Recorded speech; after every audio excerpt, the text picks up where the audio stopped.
Salut tout le monde, si vous êtes un fan des jeux vidéo, vous savez que l'industrie au Canada se porte très bien. Il y a des compagnies à Montréal, à Québec, à Vancouver et aussi en Ontario. On est ici aujourd'hui parce que Sony nous présente des nouveaux jeux, des jeux qui viennent du Canada, donc des développeurs ici chez nous qui développent des jeux intéressants pour les plateformes de Sony. Alors on va aller voir ça. Martin, salut, comment ça va? Salut Carl, ça va bien? Ça va bien, cool. Donc parlons un peu du jeu Light Camera Party. Lights Camera Party, c'est un jeu de party. Donc, c'est un jeu familial, mais aussi pour tous les âges. Donc, c'est un jeu pour la PlayStation Move. C'est un jeu qu'on peut jouer jusqu'à 8 joueurs entre amis. On peut jouer évidemment en mode histoire. Ça, c'est l'histoire de la famille Fonzini. Mais on peut jouer à différents autres modes. Donc, je parlais de 50 mini-jeux, mais il y a aussi 3 autres modes différents de jeu. Donc, le mode party, auquel on peut jouer jusqu'à 8 personnes et on se passe le contrôleur. Ça va très vite. Les mini-jeux durent de 5 à 10 secondes et ça s'accélère. On ne sait jamais à qui ça va être le tour de jouer. Donc, l'idée, c'est vraiment que très rapidement, les gens téléchargent ce jeu-là sur le PlayStation Network et peuvent jouer en dedans de 5 minutes. Ils sont déjà en train d'avoir du fun. Je pense qu'on a réussi. Je suis très fier du travail que mon équipe a accompli là-dessus. Il faut dire que ce jeu-là a été conçu complètement à Québec.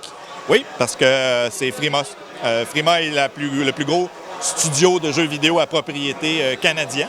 Donc, Frima, c'est 350 personnes qui habitent, qui travaillent au cœur de Saint-Roch, à Québec.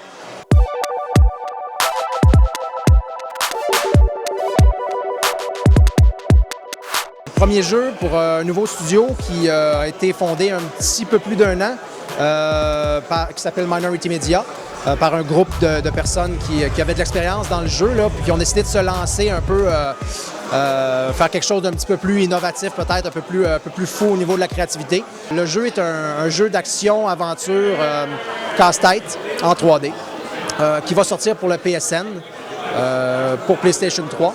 Puis à travers ce jeu-là, on joue Kiko, qui est un petit garçon qui a aussi, pour négocier la difficulté de sa vie, si tu veux, s'invente un monde imaginaire.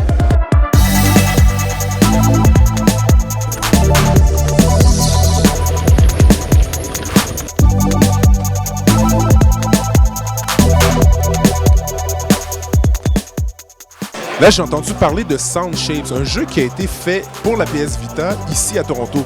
Je vais aller voir, les gars sont là-bas. Venez, on va aller voir ça. So guys, hey, I just want to know, what is Sound Shapes?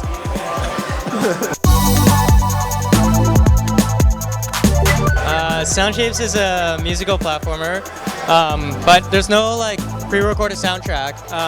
Sort of all the creatures and all the notes that you pick up add music to the game. So, in a sense, what you see in the game is what you hear, literally.